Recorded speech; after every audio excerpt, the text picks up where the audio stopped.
Hello everyone, आज हम लोग पढ़ने वाले हैं क्लास 11th की हिंदी की बुक से चैप्टर विदाई संभाषण। विदाई संभाषण के लेखक हैं बालमुकुंद गुप्त जी।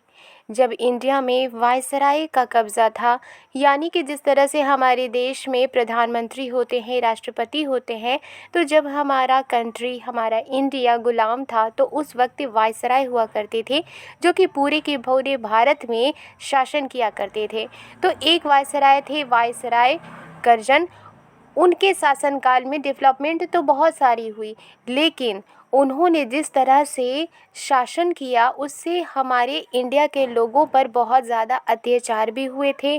और लॉर्ड कर्जन जो थे वो हमेशा ये चाहते थे कि पूरे भारत में सिर्फ अंग्रेज़ों का ही वर्चस्व रहे, वो ही हुकूमत करे पूरे के पूरे इंडिया में। और उनके शासनकाल में इंडिया के लोगों के ऊपर बहुत सारे अत्याचार हुए थे। तो जब लॉर्ड कर्जन ने बाद में अपने पद से इस्तीफ़ा दिया था, तो उस इस्तीफ़े पर ही लेखक उन पर क्या व्यंग करते हैं, इसके बारे में हम विदाई संभाषण चैप्टर में पढ़ेंगे। तो सबसे पहले जान लेते हैं विदाई संभाषण का मतलब क्या होता है। विदाई संभाषण यानी कि विदाई जब किसी की होती है, उस वक्त दिया गया भाषण ही विदाई संभाषण कहा जाता है। तो लेखक यहाँ पर कहते हैं, माय लॉर्ड, अंत को आपके शासनकाल का इस देश में अंत हो गया।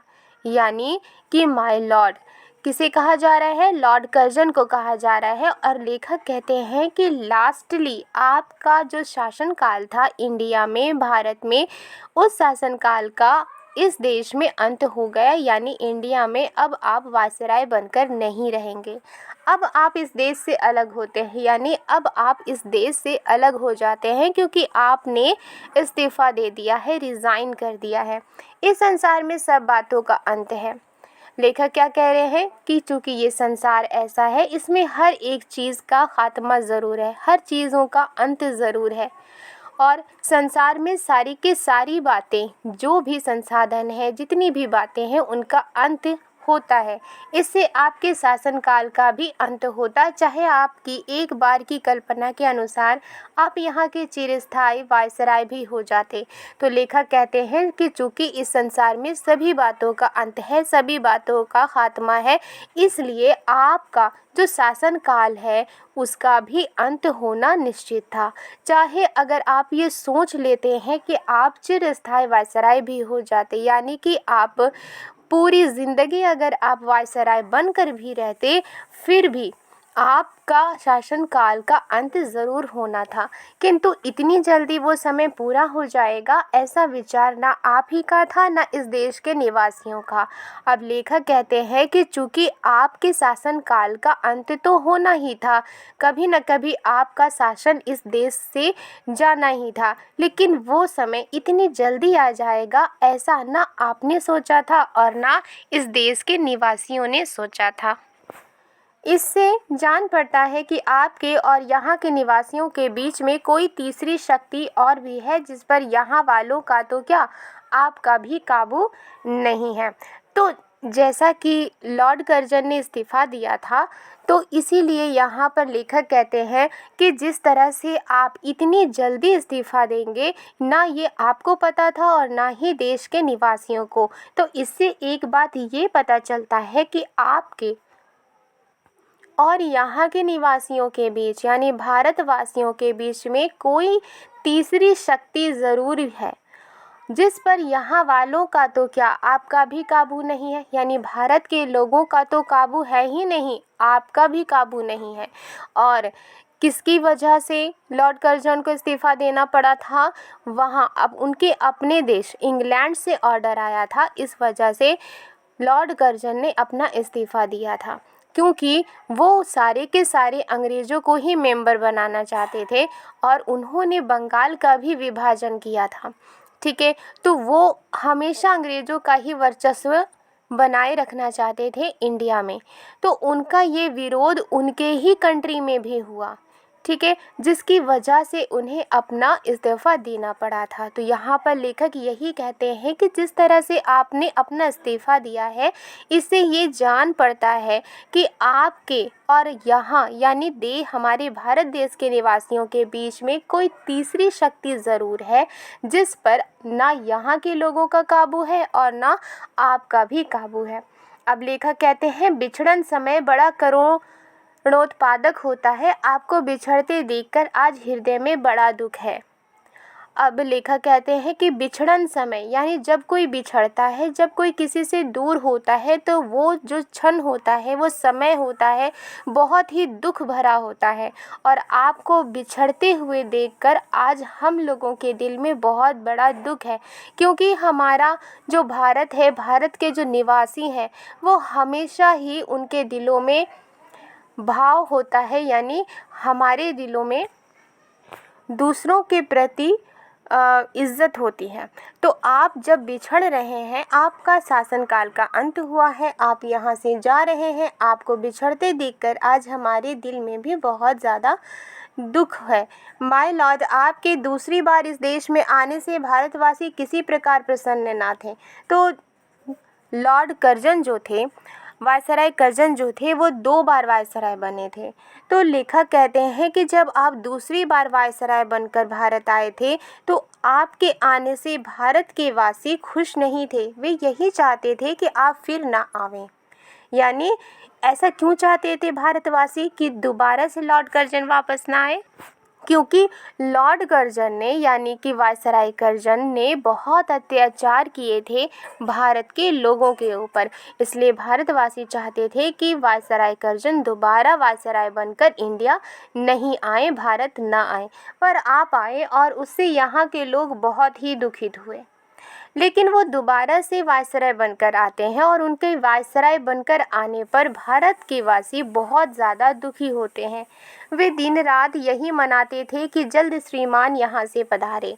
तो भारतवासी क्या करते थे, वो यही हमेशा दुआ करते थे, वो यही मनाते थे कि वायसराय कर्जन तुरंत ही यहाँ से देश से जितनी जल्दी हो वो इस देश को से यहाँ से जाए।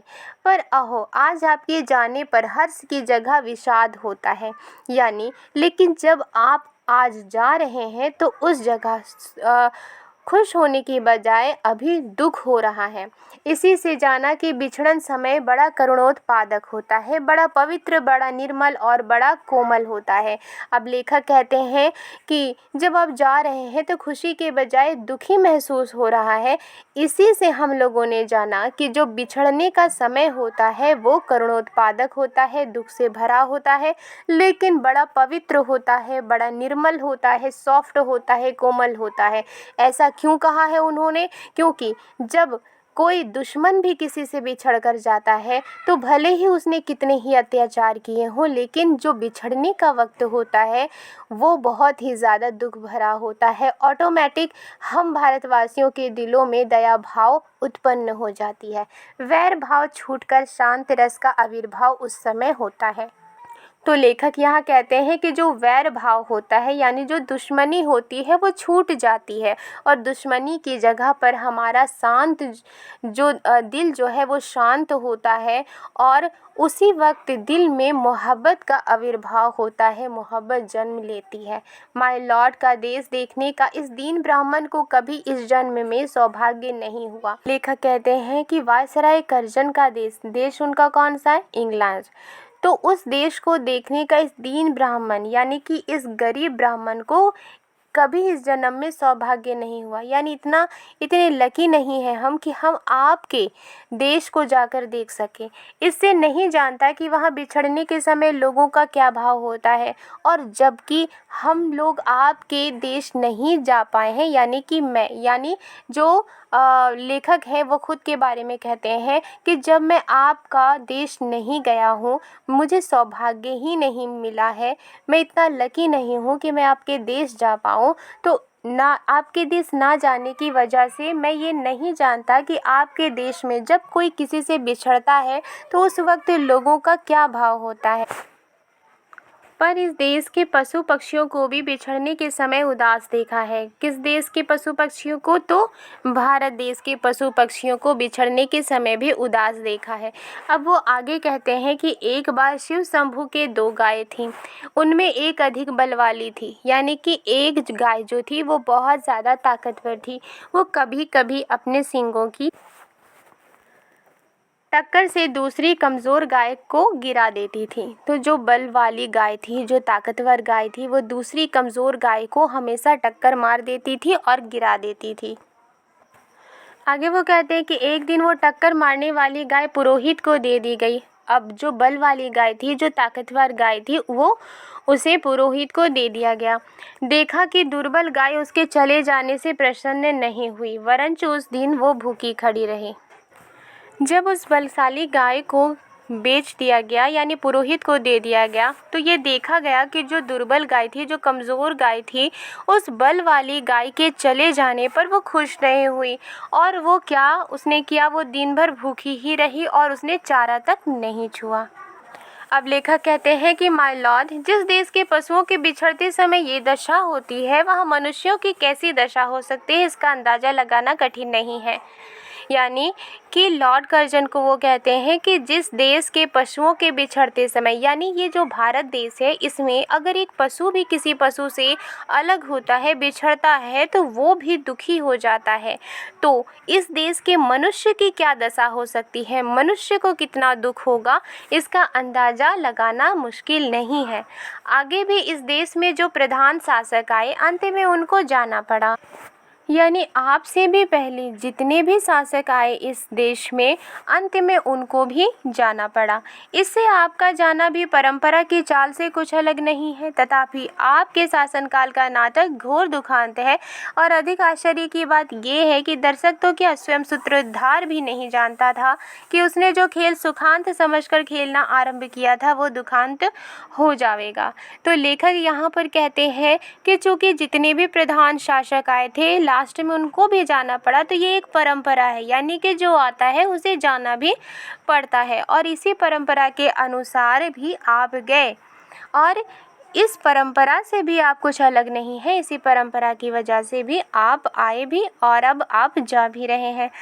तथापि आपके शासनकाल का नाटक घोर दुखांत है, यानी कि जो भी आपका शासनकाल रहा, उसका जो नाटक हुआ है, यानी जिस तरह से आपने शासन किया है, वो बहुत ज़्यादा दुखांत है, यानी कि दुखों से भरा हुआ है।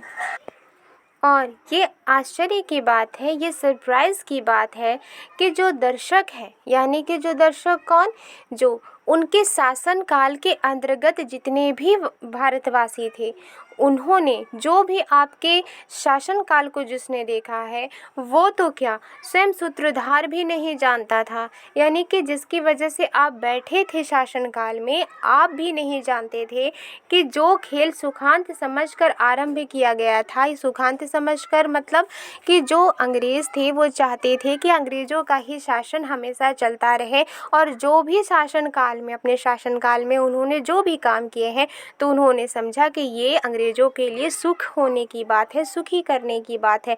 तो उस काम को जो आपने आरंभ किया था, उसकी वजह से ही वो दुखांत हो जाएगा, यानी दुखों से भर जाएगा। जिससे आदि में सुख था, मध्य में सीमा से बाहर सुख था, उसका अंत ऐसे घोर दुख के साथ कैसे हुआ। यानी कि आप जब वायसराय बनकर आए थे, उस वक्त आपके पास सुख ही सुख था, और लेकिन आपके पास इतना सुख होने के बाद भी आपका शासनकाल का अंत बहुत ही दुख के साथ हुआ। आपके शासनकाल का अंत हुआ, लेकिन वो अंत सुख से भरा नहीं था, दुख से भरा हुआ। घमंडी खिलाड़ी समझता है कि दूसरों को अपनी लीला दिखाता हूँ। अब लेखक कहते हैं कि एक खिलाड़ी जो घमंडी होता है, वो ये समझता है कि वो दूसरों को अपने कारनामे दिखाता है, किंतु पर्दे के पीछे एक और ही लीलामय की लीला हो रही है, उसे ये खबर नहीं। लेकिन जिस तरह से पर्दे के पीछे आप खेल दिखा रहे थे, जिस तरह से आप जिस तरह से आप खेल खेल रहे थे, जिस तरह से आप शासन कर रहे थे, जिसमें भारतवासी को बहुत ज़्यादा दुख सहना पड़ रहा था, उस शासनकाल में भी उसके पीछे भी एक लीलामय की लीला हो रही थी। यानी कि आप जिस काम से उत्साहित थे और ये सोच रहे थे कि आपका ये काम करने से आप सबका भला होगा, अंग्रेज़ों का भला होगा, भले ही इंडिया के लोग इससे अत्याचार सहें लेकिन आपका भला होगा, सारे अंग्रेज़ों का भला होगा। लेकिन ये जो काम है ये आपके लिए भी अच्छा नहीं है, ये आपको भी खबर नहीं थी। इस बार बम्बई में उतरकर माय लॉर्ड आपने जो इरादे ज़ाहिर किए थे ज़रा देखिए तो उनमें से कौन कौन पूरे हुए। अब लेखक क्या कह रहे हैं कि अभी मुंबई हो गया, यानी पहले बम्बई था। ओके, तो लेखक क्या कहते हैं कि इस बार जब आप बम्बई में आए हुए थे, यानी मुंबई आए हुए थे, तो आपने बहुत सारे इरादे जाहिर किए थे कि आप क्या करना चाहते हैं। ज़रा उसमें से देखिए कि आपने जो भी इरादे किए थे उनमें से कौन कौन से काम पूरे हुए हैं और कौन से काम पूरे नहीं हुए हैं। आपने कहा था कि यहाँ से जाते समय भारतवर्ष को ऐसा कर जाऊँगा कि मेरे बाद आने वाले बड़े लाटों को वर्षों तक कुछ करना ना पड़ेगा। यानी उस वक्त आपने ये कहा था कि आप यहाँ पर जब तक शासन कर रहे हैं, शासन करने के बाद जब आप यहाँ से जाएंगे तो जो भी आपके बाद अंग्रेज आएंगे तो उनको कुछ नहीं करना पड़ेगा, वे कितने ही वर्षों सुख की नींद सोते रहेंगे। यानी वो इतने ज़्यादा सेटिस्फाइड होंगे, इतना ज़्यादा सुकून मिलेगा, कोई भी उनके कामों में बाधा डालने वाला नहीं रहेगा। तो इस वजह से वो हमेशा ही सुख की नींद सोते रहेंगे। किंतु बात उल्टी हुई, आपको स्वयं इस बार बेचैनी उठानी पड़ी है और देश में जैसे अशांति आप फैला चले हैं उसके मिटाने में आपके पद पर आने वालों को न जाने कब तक नींद और भूख हराम करना पड़ेगा। अब लेखक कहते हैं कि आप तो यही सोचते रहे हैं कि अंग्रेज़ों को आप हमेशा ताकतवर बनाएंगे और यहाँ भारतवासी जो है उनके शासन काल में ही रहेंगे और उन पर अत्याचार होता भी रहेगा और अंग्रेज़ों पर अंग्रेज़ जो है जो संसाधन होगी उन सारे संसाधन पर सिर्फ अंग्रेज़ों का ही वर्चस्व रहेगा, अधिकार रहेगा। आपने तो इतना सोचा, लेकिन इस बार आपकी बात उल्टी पड़ गई है और अब आपको खुद ही बेचैनी उठानी पड़ी है। इस देश में जैसी अशांति आपने फैला लिया है, जितने अत्याचार आपने किया है, अगर आप यहाँ से चले भी जाएं तो उस अत्याचार को मिटाने के लिए, उस अशांति को मिटाने के लिए आपके बाद आने वाले जो लोग हैं वो उन्हें अपना नींद और भूख हराम करना पड़ेगा उस चीज़ को सही करने के लिए। इस बार आपने अपना बिस्तरा गरम राख पर रखा है और भारतवासियों को गरम तवे पर पानी की बूंदों की भांति नचाया है।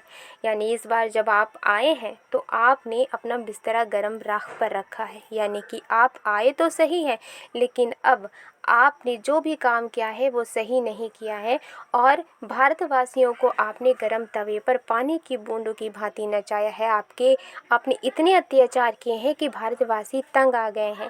आप स्वयं भी खुश ना हो सके और यहाँ की प्रजा को सुखी ना होने दिया। अब वो खुद खुश क्यों नहीं हो सके, क्योंकि उनके दिमाग में तो हमेशा यही बात थी कि उन्हें कुछ ऐसा करना है जिससे कि पूरे के पूरे भारत में सिर्फ और सिर्फ अंग्रेज़ों का ही शासन चले और इस वजह से वो खुशी नहीं थे। वो तब तक खुश नहीं होते जब तक कि वो अपना काम पूरा नहीं कर लेते और यहाँ की प्रजा को यानी भारतवासी को उन्होंने सुखी होने भी नहीं दिया। इसका लोगों के चित्त पर बड़ा ही दुख है, यानी इससे लोगों को बहुत बड़ा दुख हुआ है। अब लेखक आगे कहते हैं, विचारिए तो क्या शान आपके इस देश में थी और अब क्या हो गई। अब लेखक कहते हैं कि ज़रा सोचिए इस बात को कि आप जब यहाँ पर वायसराय बनकर आए थे तो उस वक्त आपकी शान इस देश में क्या थी और अब क्या हो गई है। कितने ऊंचे होकर आप कितने नीचे गिरे। यानी कि आप आए तो थे बहुत ऊंचे बनकर, लेकिन आपके कामों ने आपको बहुत ज़्यादा नीचे गिरा दिया है। अलिफ लैला के अलादीन ने चिराग रगड़कर और अबुल हसन ने बगदाद के खलीफा की गद्दी पर आँख खोलकर वो शान ना देखी जो दिल्ली दरबार में आपने देखी। लेखक कहते हैं कि जिस तरह से अलिफ लैला के अलादीन और बगदाद के जो खलीफा थे अबुल हसन, उन्होंने जितनी शान नहीं देखी होगी वो आपने दिल्ली दरबार में देखी। आपकी और आपकी लेडी की कुर्सी सोने की थी, यानी कि आप और आपकी लेडी यानी आपकी वाइफ की कुर्सी सोने की थी और आपके प्रभु महाराज के छोटे भाई और उनकी पत्नी की चांदी की, यानी कि लॉर्ड कर्जन वायसराय कर्जन के छोटे भाई और उनके वाइफ की जो कुर्सी थी वो चांदी की थी। आप दाहिने थे वो बाएं थे, आप प्रथम थे तो वो दूसरे थे। इस देश के सब रईसों ने आपको सलाम पहले किया। सब रईस मतलब क्या, राजा महाराजा बादशाह, इन सभी ने आपको सलाम पहले किया और बादशाह के भाई को पीछे, यानी आपके भाई को उसके बाद सबने सलाम किया। यानी आपका शान इतना ज़्यादा था। जुलूस में आपका हाथी सबसे आगे और सबसे ऊंचा था, और जब आप चलते थे, आपका जुलूस जब निकलता था तो आपका हाथी सबसे आगे हुआ करता था और आप सबसे ऊंचे हुआ करते थे।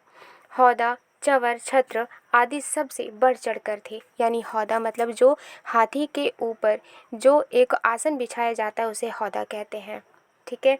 और चवर जो पंखा हिलाते हुए चलते हैं उन्हें चवर कहा जाता है। छत्र मीन छतरी। तो यहाँ कह रहे हैं लेखक कि जो हौदा है, चवर है, छत्र है, वो सबसे बढ़ चढ़ कर हुआ करते थे। यानी सारांश ये है कि ईश्वर और महाराज एडवर्ड के बाद इस देश में आप ही का एक दर्जा था। अब लेखक कहते हैं कि कहने का मतलब ये है कि ईश्वर और महाराज एडवर्ड यानी ब्रिटेन के जो महाराज थे उनके बाद आप इस देश में आपका ही एक ऊंचा दर्जा था। किंतु अब देखते हैं कि जंगी लाट के मुकाबले में आपने पटकनी खाई। अब लेखक कहते हैं लेकिन अब चूँकि आपका दर्जा ईश्वर और इंग्लैंड के महाराजा के बाद आपका दर्जा था, लेकिन अब ये देखते हैं कि जो ऑफिसर हैं, जो जंगी लाट हैं, उनके मुकाबले में आपने पटकनी खाई है। यानी आप हार गए हैं, सिर के बल नीचे आ रहे हैं। आपके स्वदेश में वही ऊंचे माने गए, आपको साफ नीचा देखना पड़ा। यानी कि आपके स्वदेश में यानी आपके कंट्री में खुद आप नीचे हो गए और आपके ऑफिसर वही ऊंचे माने गए और आपको नीचा देखना पड़ा। यानी कि आपको हार का सामना करना पड़ा, पद त्याग की धमकी से भी ऊंचे ना हो सके।